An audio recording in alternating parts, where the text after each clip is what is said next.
Good afternoon. I'm going to call the City of Menasha Administration Committee to order. Clerk Aliazi, could you please take roll call? Alderman Sevenik. Here. Alderman Collier. Here. Alderman Kruger. Here. Alderman Zielinski. Here. Alderman Grady. Here. Alderman Benner. Here. Alderman Nichols. Alderman Taylor.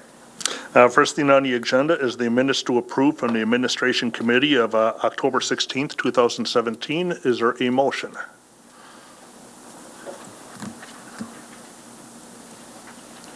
Is there a motion? Oh, there. Alderman Benner. Thank you, Mr. Chairman. Make a motion to approve the Administration Committee minutes of 10/16/17. There's a motion and a second by Alderman Taylor. Is there any discussion? Oh, Alderman Collier, I'm sorry. Is there any discussion? See none, all in favor? Aye. Opposed? The minutes are approved. Moving to action and discussion items, the first one on the agenda is the 2018 Health, Dental, and Vision Insurances. Attorney Captain? And actually, this is Mr. Jacobs, Oh, who prepared the memo. okay. Thank you. Director Jacobs. I gotta let her talk on it. She got to sit in on this discussion with the recommendation that we did for Confirm I have staff. What I've got in front of you is a little bit similar to last year of the memo outline of it that my predecessor had prepared for you. Just giving you a little bit of the history back that we have been with the WCA GHT plan since 2015. So you've had this for several years already. If you remember a year ago, you had gone out for bids. And at that time, it was a 3% increase for 2017 with a second year quote of not to exceed 8%. So now that we are a year later and looking at renewing the second year, trying to determine if that was our best option, we did look at other insurance carriers out there to see what they would offer us. And we did get back 3 others that came back. Either they declined to quote due to uncompetitive rates, lack of claims experience, or they just were not competitive at all. That they were looking at something that would be well more like a 15 to 25% increase. So they did not provide us anything that would have been even close to the 8% for the second year. So then when we, Candy and Attorney Captain and myself kind of talked it over with insurance brokers, and we, with Cunningham Butler, our broker, we asked the question, well, what could we do that might be able to bring that cost down? The cost estimate, if we would have left it at the 8% of the premium increase, actually would have cost the city another $81,949, which in effect on the employer side would have only been at 5.16%. And I forgot to put that in my memo, I apologize on that. But it's a 5.16% increase because the recommendation is going to come from staff for a cost share for next year's budget for 2018, that the employee share will go from a 5% increase to or 5% contribution to 7.5%, which means that the employer's share is falling from 95% down to 92.5%. And that would mirror what is in the police officers union contract as it stands for their year next year, for their plan. So that would be the recommendation that will be coming to you probably at the first meeting in December. But knowing that, we thought, okay, if that's a 5% increase overall, we thought what other options might our existing carrier be able to provide us? And so we looked at a couple different options, and the best option that we came up with was a health reimbursement account, an HRA program, which you might have heard about. What happens is that you have a 2-tiered deductible system where we were actually going to keep the remaining deductible for the employee share at a $1,500 for single or $3,000 for family, leave that intact, but then you create another tier on top of it where it's another $1,500 for single or $3,000 for family on top of that. And what would happen is that once the employees would go through that, if at all, if they would go through the entire first layer, the second layer would kick in, and then the employer, meaning the city, would kick in or contribute towards funding that next tier of the deductible plan before the full amounts would be the responsibility of the city and the insurance provider. So what we're looking at now is to have that extra tier on there. We would be ending up doubling the amount of the deductibles, where the employee would be contributing the normal share, everything would be the same. An HRA administrator would be involved, a third-party provider. So what they would end up doing is that they would actually, the paperwork does not come to the employees for the processing, so that once they hit that first deductible, nothing has to come to the employees, and then they have to turn around and pay for it themselves, and then get reimbursed back, kind of like an HSA, health savings account runs right now. But what, I'm saying that right? No, I'm not saying that right. Flexible, I'm sorry, an FSA, flexible spending plan account. But what we're looking at is that we know from our past history in 2016 that about 22% of our employees would have dipped into that, have hit their deductible of $1,500 and $3,000. So based on last year's history, about 22% of would have started dipping into that second tier, into that second layer of the $1,500 to $3,000. And as the information we got from our insurance broker last week, right now we're about 17%. So what we're knowing is that we're going to be a few employees or families that will be going to that second tier, of which the city of Menasha, would be contributing towards that. But we don't have to fully fund that entire second tier, because not everyone is going to be hitting and running through or bleeding through that second layer, the deductible.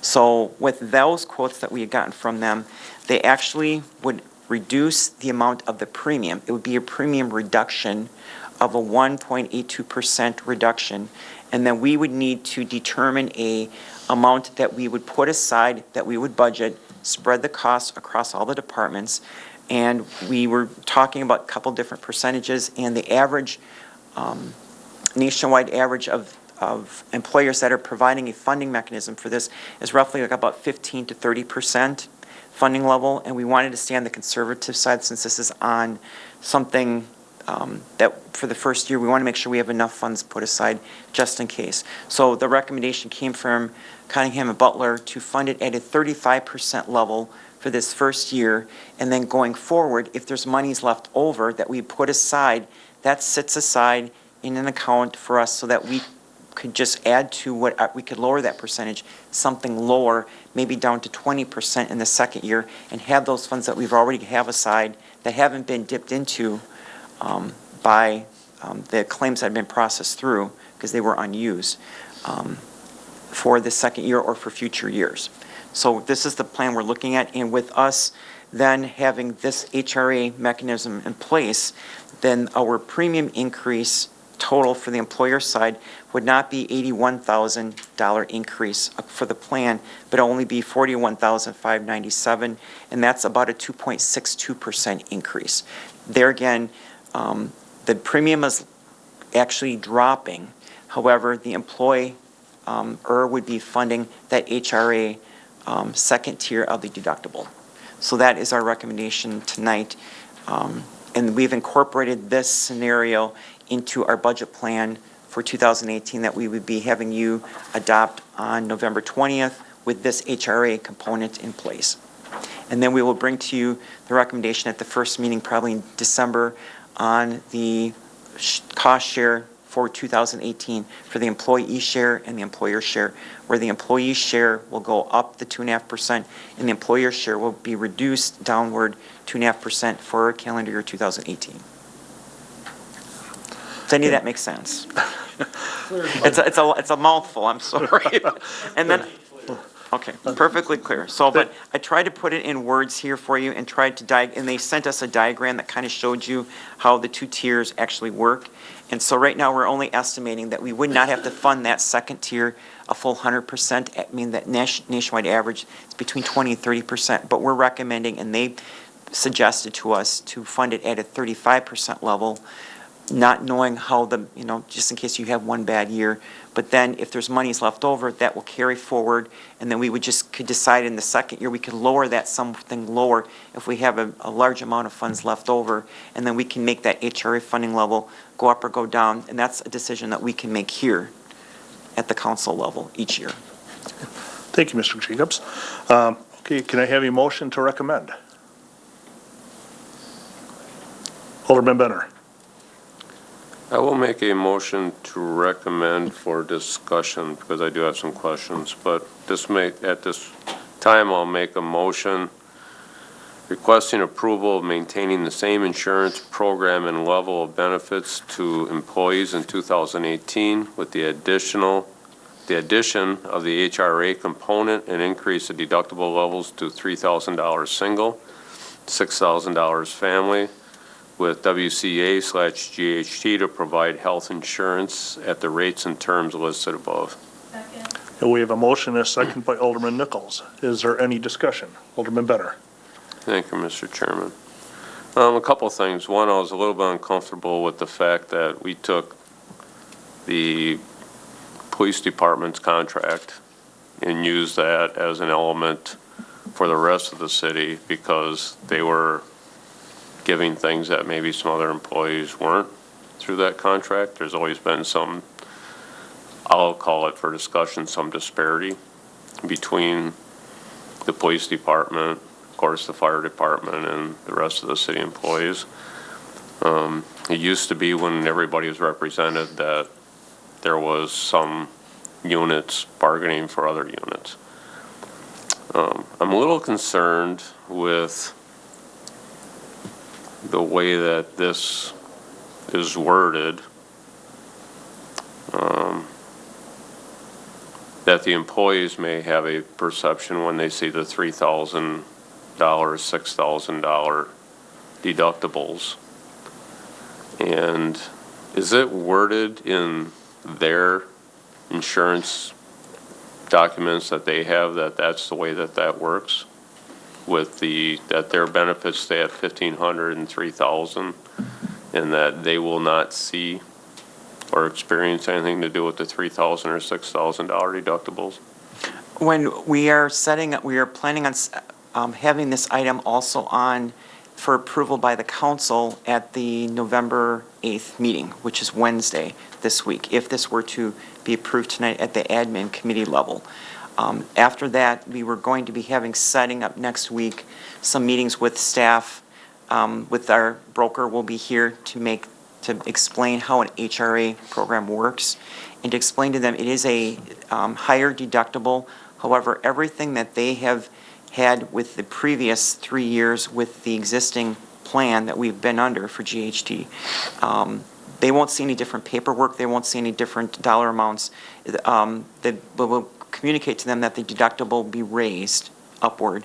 However, they will end up having the same deductible amount of the $1,500 and $3,000 that they've had previously the last 3 years under the same plan, and that then the employer will be contributing towards that second tier, the second half of the higher deductible going forward. And there's the paperwork will actually be running through a third-party provider, an HRA administrator, that there's a very small fee, I think like $3.25 per employee per month. That would do the administration part of it to actually then take the claims and process it through the HRA program, and then we'll end up getting a email, I believe, every week or every month on the amount that they would actually have in coming out of our account to cover that next tier of the deductibles out of the monies that we're funding through our budget for this. Yeah, when I first read this too, I kind of looked at it as a gateway towards increasing their deductibles down the road. And the harsh reality is sometimes those things do happen, but this is a pretty drastic move. And it's okay for right now. I certainly agree with it. I just concerned about the future that folks in the future may see this and say, why are we paying this and not the employees or something like that? And so I certainly, once this is there, to me it seems like a gateway to imposing this on the employees in the future. And I do have concerns with it, even though I do commend you for a creative way of covering these costs and keep the employees' experience the same, that this is a creative way of doing it, and it's a good way of doing it. I just want to make sure that it stays at this point with us and it doesn't get reflected on the employees. So I will be voting in favor of this. And again, I really appreciate the creativity, but it's certainly something we want to keep our eye on in the future. Thank you very much for your efforts, so. Is there any other discussion? Alderman Nichols. Thank you. Director Jacobs, your memo indicates that you have requested an optional extension for 2019 and a guaranteed not to increase. Do you have the percentage for that? We were quoted 12%. However, I'm not sure I'm 100% happy with that number yet because I had consulted with someone from my past history back in Weston, I'm another broker, and she suggested if we don't like the first answer we hear, maybe we could see if we can throw our claims history in there and see if not, if our claims history comes at maybe 80-85% after the 2017 year is done. We could lock it in and say that our amount that we would get would be an increase of something maybe 8 or 9%, something lower than that. If our claims, so we would like to throw that to them, and I have not had that opportunity to ask them that question yet, and I don't think Candy and I are comfortable with just giving that 12% as that's something I'd like to come back to you for that. We could add it like a little addendum or something possibly here before the end of this calendar year is done. But the 2018 is what is confirmed as our proposal right now. 2019, I would like to work with our broker and see if we can try to get that message to them and ask them for a tier. Based on our claims history, if they could do a little bit better than that, if our claims are here, this would be what our maximum rate increase would be for here, for that next year. Okay, I was curious what the amount was, and I'm sure everyone is in the same boat at this point, given the volatility in the insurance markets at the current moment. It's not important to the matter at hand for the 2018 numbers right now, but it is something you'll keep in mind moving forward. Yes, we will. Thank you. Alderman Benner. I hate to turn my light on again, but I did just have one more question at that. So each HRA account that we're going to have, or HSA, whichever way you want to look at it, is going to be, each employee is going to have their own individual account going forward? No, it's going to be a group account at this time? Correct. This an HSA, a health savings account, would be individually by name. The money would have gotten deposited into their own account that they could take with them at any time when they leave. We're not proposing that. We discussed that with the broker, and that option is too expensive for us to do that. Okay. It's a lower cost environment if we would do it as an HRA only based on the claims that are coming through. Instead of just throwing a whole amount into somebody's bank account that they can use and take with them, and for somebody that doesn't have any claims coming through, we're throwing the whole amount of money in there, they don't use it, they can take it, and that's too costly for the city to endure. So our thought was to at a much more efficient level is providing a benefit to them where we will cover their additional claims, but only if they need it. If they do not have the claims coming through there and they don't even get into that second tier, the city does not have to put any money into this account for the group. But the HRA administrator will be keeping track of each single or family to see if they are going through that second tier, but the funds that we're putting in there would be pooled. So they won't have their own account, but yet we're going to charge each one $3 and change every month for having an account? That for their administration on it, yes, to keep track of it, yes. I'm just wondering why we don't pay that instead of the employee paying it. Because if they're not using it, and it's not their account. We do have the employer. The employer is paying for that administration cost. Oh, we're paying that $3 Correct. per month per employee? Yes, the employer is paying for I it. thought you said that the employees would be paying that. No, I'm sorry. If that's what I said, it was Okay. the employer is paying for that cost along with the funding of that second tier. Oh, okay, that makes more Yes. sense to me then. Yes. Thank you. Alderman Severnick. Thank you, Mr. Chairman. The other night when we were doing our budgets, the mayor brought up a pie chart, and I was wondering what percentage of our budget we pay just in these combined insurances. Do you have a rough idea? I don't have an exact number for tonight. I could have that available for Wednesday Is night. that really hard to do, you think, or I don't want you to No, do any no, more not work? at all. I mean, it's just, your account structure across all funds is pretty easy to accumulate just the totals for all of their, it's basically all the object codes that are the 100s for wages and fringe benefits. I mean, I know as Chief Psyche has said, it's typically going to be somewhere at least citywide with all the capital items and things we have in there. It could be as much as 67%, almost 2/3 of it is going to be for personnel costs. So it's definitely between wages and fringes, be over 50% easily. Closer Yeah. to 2/3 would probably be my gut hunch. Okay. So you'll have that by the next meeting? We can have it for Wednesday. Yeah. Wednesday Oh, this for week. Wednesday, okay. Yes. Alderman Taylor. Thank you, Mr. Chairman. John, do you know what the percentage the employees are paying for their health care, dental, vision? I did attach that just as point of information for you. That was attached in the packet. It's for the vision and for the dental. We have no proposed changes for the 2018 budget year. The vision you have locked in, I believe, into a 2021, was a multiple, I think, a 5-year contract that was locked into. But it's a 90% employer, 10% employee. So the 90% of the cost for vision and for dental are covered by the employer, and 10% is covered by the employee right now. Sometimes when I ask these questions, it's for the viewer at home that are watching this too, so I appreciate that. Okay. Any other questions? Seeing none, can we take a roll call vote, please?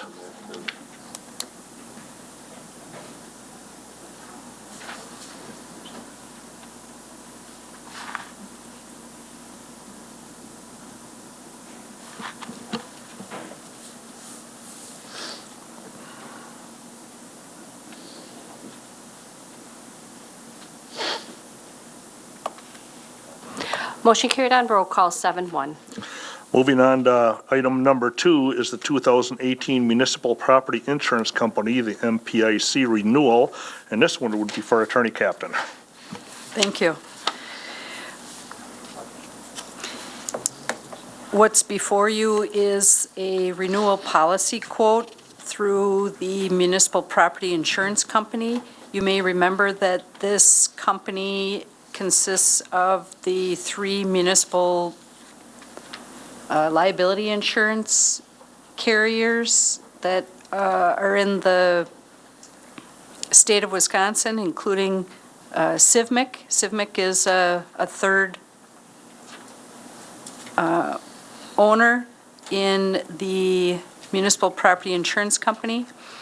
And this is the renewal quote for 2018.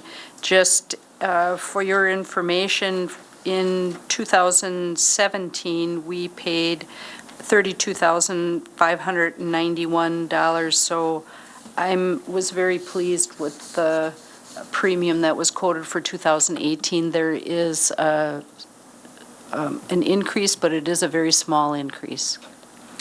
So if we are going to move forward on this renewal, I would ask for a motion, then it does need to be approved by the Common Council. Thank you, Attorney Captain. Can I have a motion to recommend? Alderman Benner. Thank you, Mr. Chairman. At this time, I make a motion to approve the service contract in the city of Municipal Property Insurance Company renewal for $32,725. We have a motion and a second by Alderman Collier. Is there any discussion? See no discussion, can we have a roll call vote, please?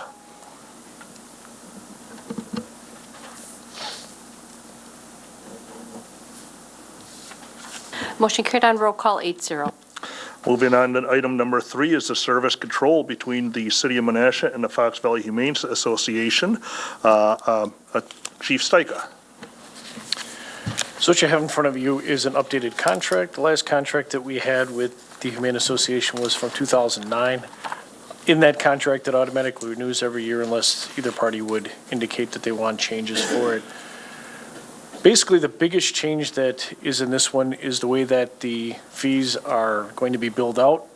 We are their only customer that did this system, which is explained in the memo, where we look back to the last full year of how many animals they picked up, use that number as an amount that would be charged on an annual basis, then divided by 12, so you'd be paying every month. So basically, the biggest change on this one is just that we'd be under a pay-as-you-go type of system now going forward. The costs that are in this contract are in line with the 3% increase that they've been doing over the last, probably 15 years. So that's primarily the big change that's in this contract. Thank you, Chief. Can we have a motion to recommend? Alderman Benner. Thank you, Mr. Chairman. Following the recommendation and effort to simplify the system, I will support the change to the contract with the Fox Valley Humane Society. Therefore, I'm requesting approval of the 2018 contract with the Fox Valley Humane Society. We have a motion. Is there a second? Second. We have a second by Alderman Nichols. Is there any discussion? Seeing none, can we please take a roll call vote?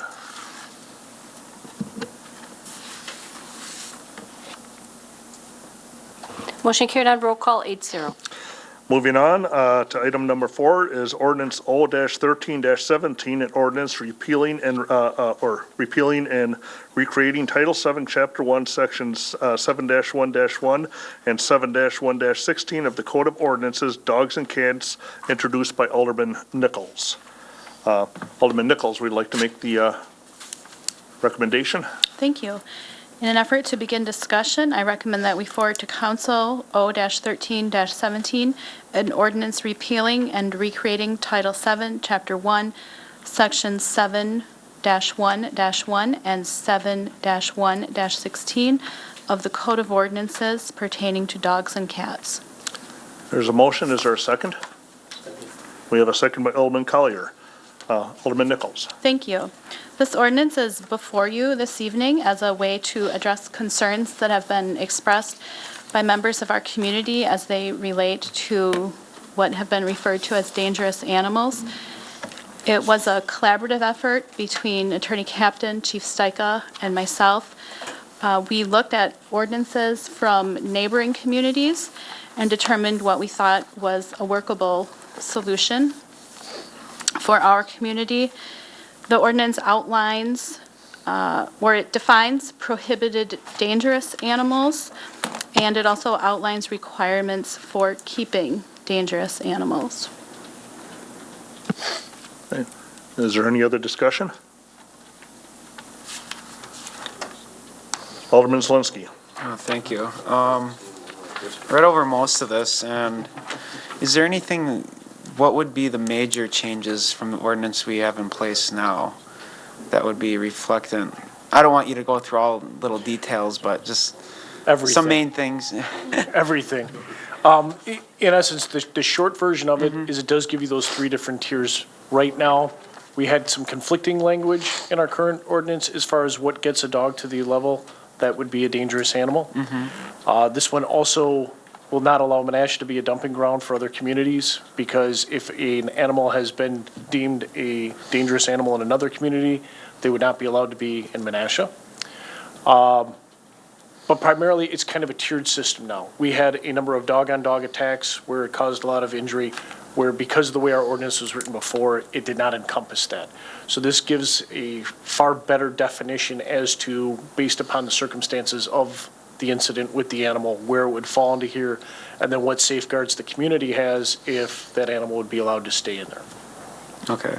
There's the short version. Yes, and that's what I was trying to look for. So we do have, my biggest thing was looking for in other communities that have had incidences with particular animals that would carry on to Menasha side of things. That is correct. If a dog has been deemed as a prohibited dangerous animal, or whatever verbiage they would Yes. use, which would be similar, they would not be allowed to live in Menasha. Okay, thank you. And I would just like to thank Alderman Nichols for bringing this forward, because I was one of the victims of this. I never thought it would happen, but good thing it came as good as it can out of a situation like that, but thank you for bringing this forward. Alderman Taylor. Thank you, Mr. Chairman. Just chime in on this, give you a little history. Late April, I had a dog attack in my district. Constituent called me, and her dog was pretty well mauled by another dog. I called the chief, and we talked about it. And I don't know if it was the first call or the second call. Shortly after that, I had a call from the same constituent. The same dog attacked her dog, this time in her living room. Her door was cracked open or open. The vicious dog came back again to attack her dog, again attacked her dog. Right inside her living room, to her horror, and again, thousands of dollars to have her dog patched up. And talking to the chief again, he had told me that another city had just been through this, and they have a very strong ordinance. And I said, that's great. Chief, whatever your staff needs, whatever your people need, let's go ahead with that, and we'll get something going here. By the end of May, with these two attacks, I called the chief and asked him where we were, and he said that May 19th, he passed this on to the city attorney, and his department had figured out what they wanted, and it was passed on. The end of May, another attack. Constituent called me. We made contact and stopped at her house, and she was an elderly woman, and her poodle was attacked by some dogs down the block from her. Very vicious. A neighbor came out with a shovel and beat the other dogs off her dog, and greatly damaging her dog. And it seems like all these dogs go for the throat area. And then in early June, she came up here and spoke to the council about getting an ordinance going. Another call back to the chief, and he said, I turned this over May 19th, and apparently the attorney and Alderman Nichols are working on it. So I thought, good. Chief's got what he's got, wants in there. That's all I care about. And that was in early June, and I'm glad the ordinance is here in November. Thank you. Is there any other discussion? Seeing no other discussion, can we have a roll, or take a roll call, please? Oh.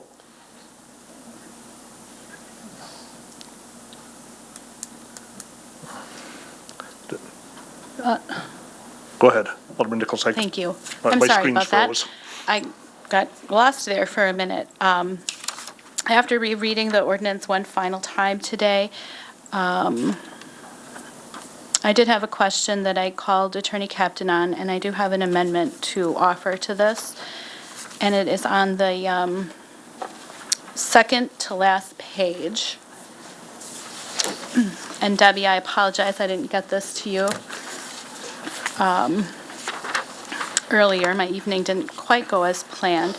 At the very top of that page, it's under the appeal process for dangerous and prohibited dangerous animals. The last sentence above letter B says, because a determination under subsection 3 that an animal is potentially dangerous does not impose any restrictions or requirements on the animal or animal's owner or responsible party, such determination is not appealable under this section. That sentence is actually not reflective of how the ordinance is written. So upon contacting Attorney Captain, I have an amendment. That sentence will be repealed and replaced with a determination of an animal to be potentially dangerous is not appealable.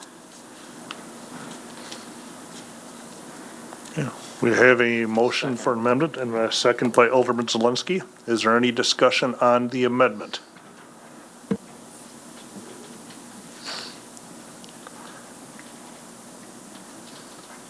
Alderman Taylor? Mayor, could you please hit the button? That we're discussing the amendment, correct? Yeah. Nothing on the amendment? Yes, Attorney Captain, could you please explain that? I can explain what the amendment is. The potentially dangerous, I want to use the word diagnoses, and it's not a diagnosis. The determination that an animal is potentially dangerous does not impose any requirements. There's more suggestions, except for the fact that the person does need to take that good citizen class.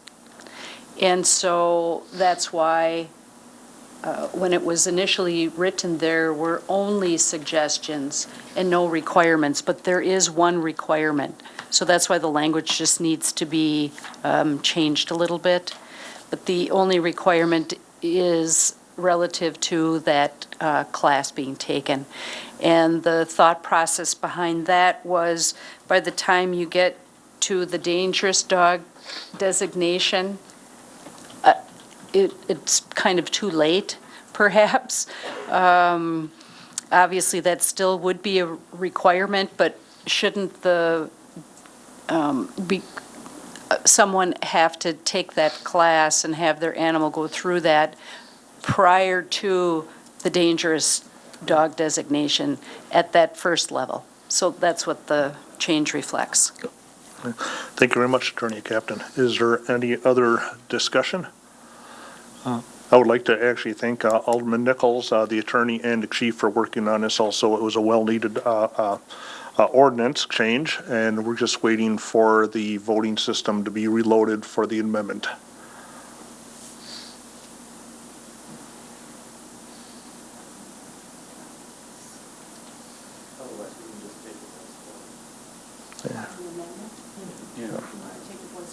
Yes, we will take a voice vote on the amendment. All in favor? Aye. Opposed? The amendment stands. So we're back to the original motion with the amendment on it, and so we are voting on the ordinance. Is there any other discussion? Seeing none. Alderman Taylor. Thank you. I hope we can put some number on these pages, because there's like 8 of them if you count 2 sides and 4 of them. And let's go to the 3rd page and to the 11th paragraph and the 4th sentence. They may have the dangerous animal. Here it says humanly euthanized, and I would think that they would want humanely euthanized. Would that be the reference?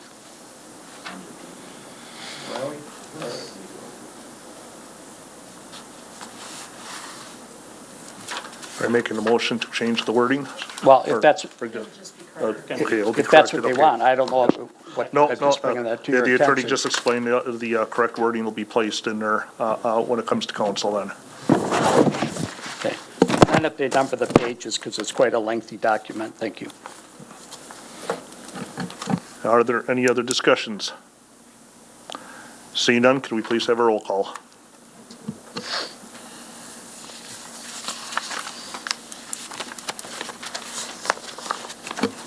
Motion carried on roll call, 8-0. Final item is the adjournment. Is there a motion to adjourn?